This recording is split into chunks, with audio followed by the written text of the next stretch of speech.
मधुमक्खी का radar cross section इस धरती पर सबसे कम होता है। यानी कि जितने भी उड़ने वाले प्राणी हैं या फिर जो इंसान ने उड़ने वाली चीजें बनाई है, अगर आप उन्हें रडार पर देखोगे तो मधुमक्खी, खासकर की बम्बल बी प्रजाति की जो मधुमक्खी होती है वो रडार पर सबसे छोटी दिखेगी। यहां तक कि F-35 और F-22 रैप्टर जैसे स्टेल्थ लड़ाकू विमान से भी छोटी दिखेगी। मतलब ये कि धरती पर ऐसी कोई भी उड़ने वाली चीज नहीं है जो रडार की आंखों से ओझल हो सके। तो फिर स्टेल्थ टेक्नोलॉजी काम कैसे करती है, कैसे ये डिफेंस सिस्टम से बचती है और रडार को सेक्शन किसका कितना है, एक एक करके ग्राफिक्स के जरिए मैं आपको आसान भाषा में बताऊंगा। लेकिन सबसे पहले एक जो झूठ का पर्दा आपकी आंखों के सामने पड़ा हुआ है वो हटा दूं कि आपको हमेशा बताया गया है कि स्टेल्थ लड़ाकू विमान अब्जॉर्ब कर लेते हैं रडार की वेव को, जिससे कि वो रडार पर दिखते नहीं।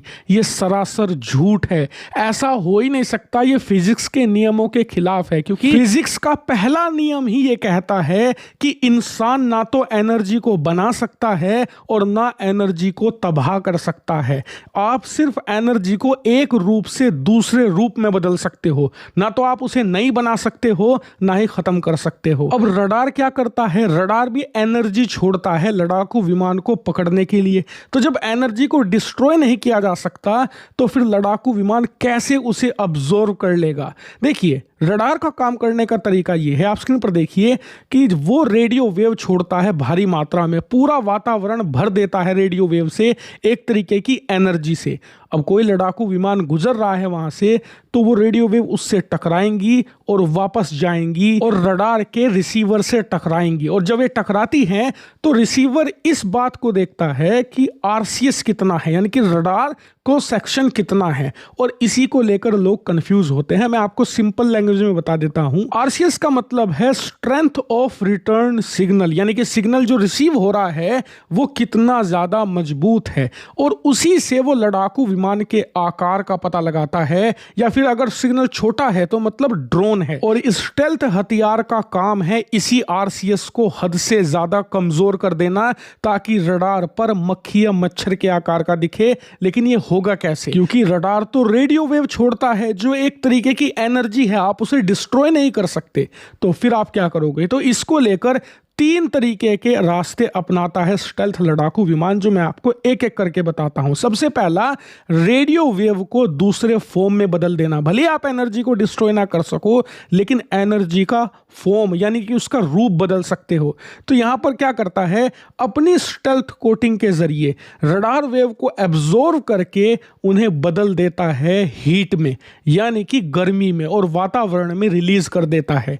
जी हां, स्क्रीन पर आप देखिए कुछ इस तरीके से ये होता है। रडार वेव आती हैं और स्टेल्थ कोटिंग उसे हीट में बदल देती है। लेकिन इसके साथ समस्या ये है कि अगर आप सारी की सारी एनर्जी को हीट में बदल दोगे तो इससे लड़ाकू विमान बहुत ज्यादा गर्म हो जाएगा, तो वो रडार से तो बच जाएगा लेकिन दुश्मन के जो इंफ्रारेड कैमरे हैं उनकी पकड़ में आ जाएगा, क्योंकि वो लड़ाकू विमान के हीट सिग्नेचर को पकड़ लेंगे। तो अब इसका क्या इलाज है, इसका इलाज ये है कि आप सारी एनर्जी को हीट में मत बदलो, आधी एनर्जी रिफ्लेक्ट कर दो। यानी कि आप लड़ाकू विमान में एक भी एंगल ऐसा मत छोड़ो जो 90 डिग्री के कोण पर है, जिससे होगा ये कि कुछ हद तक जो रेडियो वेव हैं वो टकराकर वापस नहीं जाएंगी रडार पर, बल्कि वातावरण के अंदर ही रिफ्लेक्ट हो जाएंगी, बहती रहेंगी। यानी कि आप उनका रास्ता बदल रहे हो, डिस्ट्रॉय नहीं कर रहे। और ये काम बहुत ही फाइन तरीके से किया जाता है। यानी कि लड़ाकू विमान आपने देखा होगा कि उनमें मिसाइलें या उनके जो अलग अलग सिस्टम हैं वो बाहर लटके रहते हैं कुछ ऐसे, लेकिन स्टेल्थ लड़ाकू विमान में आप ऐसा कभी नहीं देखोगे जब वो अपने बीस्ट मोड में होगा, यानी कि स्टेल्थ मोड में होगा। क्यों, क्योंकि इससे बनते हैं 90 डिग्री के कोण, उसकी स्टेल्थनेस कम हो जाती है। इसीलिए जो वेपन्स होते हैं, जो मिसाइलें होती हैं, वो भी एक तरीके की अलमारी में रखी होती हैं, जिसे इंटरनल बे कहा जाता है। जब मिसाइल आपको फायर करनी है तो वो अलमारी की तरह, यानी कि इंटरनल बे खुलेगी, मिसाइल ड्रॉप होगी और वो अलमारी बंद हो जाएगी, स्टेल्थनेस बनी रहेगी। और इन्हीं तीन वजहों से स्टेल्थ लड़ाकू विमान बहुत ज्यादा कम कर देते हैं रडार क्रॉस सेक्शन को। और इसमें कौन कितना सफल रहा है मैं आपको एक एक करके बताता हूं। सबसे पहले इंसान का रडार क्रॉस सेक्शन जान लीजिए। लीजिए, मेरा और आप जैसा आदमी जो कि 6 फुट लंबा है, उसका रडार क्रॉस सेक्शन अगर वो उड़ने लगे आसमान में तो रडार पर वो 1 मीटर स्क्वायर जितना दिखेगा। जी हाँ, इंसान का radar cross section 1 metre square होगा। भारत के पास जो राफेल लड़ाकू विमान है उसका आरसीएस भी 1 के आसपास है, यानी कि वो रडार पर एक इंसान जैसा दिखता है, जबकि उसका आरसीएस बहुत कम माना जाता है। कितना कम माना जाता है? जो सुखोई 30 लड़ाकू विमान है ना भारत का, उसका आरसीएस 2 मीटर स्क्वायर होता है। जी हाँ, यानी कि 2 इंसानों जैसा दिखता है रडार पर एक सुखोई 30 और राफेल एक इंसान जितना। लेकिन इसके कंपेयर में अगर हम स्टेल्थ लड़ाकू विमान की बात करें तो चीन का जो J-20 स्टेल्थ लड़ाकू विमान है उसका आरसीएस 0.01 होता है, यानी कि एक बाज पक्षी जितना, जो एक बड़ा पक्षी होता है उसके साइज का दिखता है रडार पर, और इसीलिए इसे पूरी तरीके से स्टेल्थ नहीं भी माना जाता। तो एक्चुअल स्टेल्थ क्या होता है वो आपको F-35 बताएगा। F-35 का जो स्टेल्थनेस है वो इसका आरसीएस बताता है 0.001 मीटर स्क्वायर। जी हाँ, 0.001 बहुत ज़्यादा इंसेन लेवल है, यानी कि J-20 के मुकाबले 10 गुना से ज़्यादा यह स्टेल्थ है। अगर आप सिर्फ रडार पर बात करें ना तो आपको कबूतर के साइज का दिखेगा। जी हाँ, पिजन के साइज का दिखेगा। इससे आप समझ जाइए कि ये कितना स्टेल्थ है, और इसीलिए F-35 को पकड़ पाना बहुत बहुत ज़्यादा रेयर इवेंट है। खैर, बात करते हैं इससे भी ज़्यादा स्टेल्थनेस की, तो यहाँ आता है F-22 रैप्टर, जिसका आरसीएस होता है 0.0001, यानी कि F-35 से भी 10 गुना छोटा दिखेगा रडार पर, लगभग एक चूहे के साइज का। जी हाँ, एक माउस के साइज का दिखेगा। लेकिन इससे भी ज्यादा इंसेन लेवल है वो है B-2 स्टेल्थ बॉम्बर का, जो इस धरती का सबसे ज्यादा स्टेल्थ हथियार है। आपको बता दूं, F-22 रैप्टर F-35 के मुकाबले अगर आप साइज में देखोगे तो ये 4 गुना बड़ा है, लेकिन रडार पर ये दिखता है 0.0001 मीटर स्क्वायर का, यानी कि F-22 रैप्टर से भी 5 गुना छोटा दिखेगा, ऑलमोस्ट एक मच्छर या मक्खी के साइज का। लेकिन अब आ जाते हैं उस प्राणी के ऊपर जो इन सबसे छोटा है। धरती पर मौजूद हर एक उड़ने वाली चीज से छोटा दिखेगा रडार पर, वो है बम्बल बी,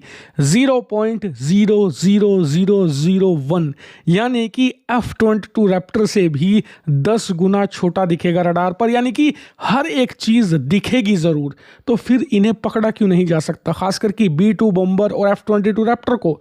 तो कारण है आरसीएस इतना कम कि मच्छर मक्खी के साइज का दिखेगा, इसीलिए रडार इन्हें ऑटोमेटिकली रडार ऑपरेटर को दिखाएगा ही नहीं, क्योंकि वातावरण में हर वक्त अरबों खरबों की संख्या में ऐसे मक्खी मच्छर घूमते रहते हैं। उसकी सेटिंग ही ऐसी होती है कि वो ऑटोमेटिकली इन्हें अवॉइड कर देता है, वरना अगर इन्हें डिटेक्ट करने लग जाए तो इन्हें चेक करने में ही अरबों खरबों साल लग जाएंगे रडार ऑपरेटर को। इसीलिए इन्हें वो ऑटोमेटिकली हटा देता है, और यही कारण है कि F-22 रैप्टर और F-35 खासकर कि इन दोनों को पकड़ पाना तो हद से ज्यादा मुश्किल काम है। लेकिन आपका सवाल होगा, Su-57 का मैंने आपको नहीं बताया, तो आपको बता दूं, फिलहाल जो Su-57 मौजूद है उसका इंजन इतना ओवरसाइज है कि फ्यूजलाज बड़ा हो जाता है ऑटोमेटिकली, और आरसीएस 0.1 मीटर स्क्वायर हो जाता है। एग्जाम्पल के लिए वो रडार पर एक बड़े कुत्ते के साइज का दिखेगा, डॉग के साइज का, मतलब उसे डिटेक्ट कर पाना काफी ज्यादा आसान है, खासकर कि